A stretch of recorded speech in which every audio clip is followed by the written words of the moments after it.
നമസ്കാരം. ദുരന്ത നിവാരണത്തെക്കുറിച്ച് അമിത്ഷായ്ക്ക്, അതായത് കേന്ദ്ര ആഭ്യന്തര മന്ത്രിക്ക് അടിസ്ഥാന ധാരണയില്ല എന്നാണ് പിണറായി വിജയൻ പറയുന്നത്. എന്നാൽ അടിസ്ഥാന ധാരണ ഇല്ലാത്തത് മുഖ്യമന്ത്രിക്കാണ് എന്ന് മുൻ കേന്ദ്രമന്ത്രി വി മുരളീധരൻ ആഞ്ഞടിക്കുകയാണ്. ദുരന്ത നിവാരണത്തിന്റെ പ്രാഥമിക ഉത്തരവാദിത്തം ചട്ടപ്രകാരം സംസ്ഥാന സർക്കാരുകൾക്കാണ് എന്ന് മുഖ്യമന്ത്രി പിണറായി വിജയൻ മറക്കുന്നുവെന്ന് അദ്ദേഹം വാർത്താ സമ്മേളനത്തിൽ പറയുകയുണ്ടായി.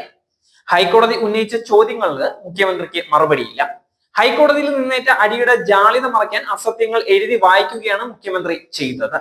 കരുതലും കൈത്താങ്ങും വാക്കിലല്ല പ്രവൃത്തിയിലാണ് ഉണ്ടാകേണ്ടതെന്ന് മുരളീധരൻ മുഖ്യമന്ത്രിയെ ഓർമ്മിപ്പിക്കുകയായിരുന്നു. കേന്ദ്രത്തെ കുറ്റപ്പെടുത്തുന്ന മുഖ്യമന്ത്രിക്ക് മുന്നിൽ മുരളീധരൻ 8 ചോദ്യങ്ങൾ ഉയർത്തുകയാണ്.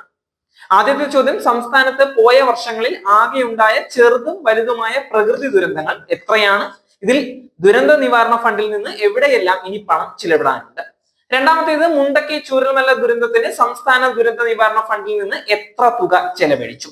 ഇനി എത്ര കൊടുക്കാനാകും?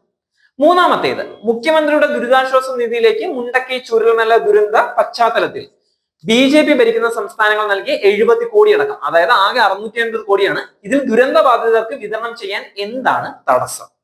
നാലാമത്തേത്, സംസ്ഥാന സർക്കാർ 3 മാസം എടുത്ത് തയ്യാറാക്കിയ 538 പേജ് PDNA റിപ്പോർട്ട് പഠിക്കാൻ കേന്ദ്ര സർക്കാരിന് സമയം വേണ്ടേ? അഞ്ചാമത്തേത്, PDNA പ്രകാരം പുനർനിർമ്മാണത്തിന് പണം ലഭിച്ചാലും ദുരന്ത ബാധിതർക്ക് വീട് വെച്ച് നൽകാൻ സ്ഥലം സർക്കാർ കണ്ടെത്തിയിട്ടുണ്ടോ? അടുത്തത്, ദേശീയ ദുരന്ത നിവാരണ നിയമത്തിന്റെ 13ാം വകുപ്പ് പ്രകാരം ദുരന്ത ബാധിതരുടെ കടങ്ങൾ എഴുതി തള്ളണമെന്ന് ആവശ്യപ്പെട്ടപ്പോൾ എത്ര കടം എഴുതി തള്ളാനുണ്ട് എന്ന് കണക്ക് ബാങ്കേഴ്സ് സമിതിക്ക് കൊടുത്തിട്ടുണ്ടോ? കണക്ക് ഇനി പുറത്തുവിടുമോ? ഓഗസ്റ്റിൽ സംസ്ഥാന സർക്കാർ നൽകിയെന്ന് പറയുന്ന നിവേദനത്തിൽ ഒരു ശവസംസ്കാരത്തിന് 75,000 രൂപ ചെലവിട്ടു എന്നതടക്കമല്ലേ എഴുതിയിരിക്കുന്നത്? അത് വസ്തുതകൾക്ക് നിരക്കുന്നതാണോ? അടുത്ത ചോദ്യം, കേരളത്തിനുള്ള SDRF വിഹിതത്തിന്റെ ഗഡുക്കളായ 145 കോടി 60 ലക്ഷം ജൂലൈ 31-നും ഒക്ടോബർ 1-നും നൽകിയിട്ടുണ്ട്. മന്ത്രിതല സമിതി റിപ്പോർട്ട് പ്രകാരം 153 കോടിയും നൽകിയിട്ടുണ്ട്. ഒക്ടോബറിൽ നൽകിയത് ഡിസംബറിൽ നൽകേണ്ട തുകയാണ്. ഇതാണോ രാഷ്ട്രീയ വിരോധം? ഇങ്ങനെയാണ് അദ്ദേഹത്തിന്റെ ചോദ്യങ്ങൾ.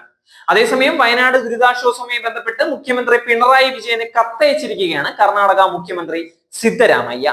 വീട് നിർമ്മിച്ചു നൽകാമെന്ന കർണാടകയുടെ വാഗ്ദാനത്തിൽ കേരള സർക്കാരിന്റെ ഭാഗത്തു നിന്ന് മറുപടി ലഭിച്ചില്ല എന്ന് കത്തിൽ പറയുന്നുണ്ട്. കേരള ചീഫ് സെക്രട്ടറി തലത്തിലും വിഷയം സംസാരിച്ചിരിക്കുകയാണ്.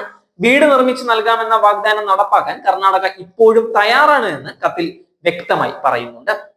കേരള സർക്കാരിന് നൽകിയ വാഗ്ദാനത്തിൽ നാളിതുവരെ മറുപടി ലഭിക്കാത്തതിനാൽ പദ്ധതി നടപ്പാക്കാൻ കഴിയാത്ത സാഹചര്യമാണ് ഇപ്പോൾ ഉള്ളത്. വയനാട്ടിലെ ചൂരൽമല മുണ്ടക്കൈ പ്രദേശങ്ങളിൽ ഉരുൾപൊട്ടൽ ഉണ്ടായതിന് പിന്നാലെ 100 വീട് നിർമ്മിച്ചു നൽകാമെന്ന് മുഖ്യമന്ത്രി പിണറായി വിജയനോട് മുഖ്യമന്ത്രി സിദ്ധരാമയ്യ വാഗ്ദാനം ചെയ്തിട്ടുണ്ടായിരുന്നു. കൂടാതെ ദുരിതാശ്വാസ പ്രവർത്തനങ്ങളുടെ ഏകോപന സഹായത്തിനായി 3 IAS ഉദ്യോഗസ്ഥരെ വയനാട്ടിലേക്ക് നിയോഗിക്കുകയും ചെയ്തിട്ടുണ്ടായിരുന്നു. എന്നിട്ടാണ് ഈ മുഖ്യൻ ഈ അനാസ്ഥ കാണിക്കുന്നത്. കേരളീയം പരിപാടിക്കായി കോടികൾ ചെലവാക്കുന്ന മുഖ്യൻ വയനാടിനായി സഹായം തരുന്നവരോട് പോലും മുഖം തിരിക്കുന്ന സമീപനമാണ് കാണിച്ചുകൊണ്ടിരിക്കുന്നത്.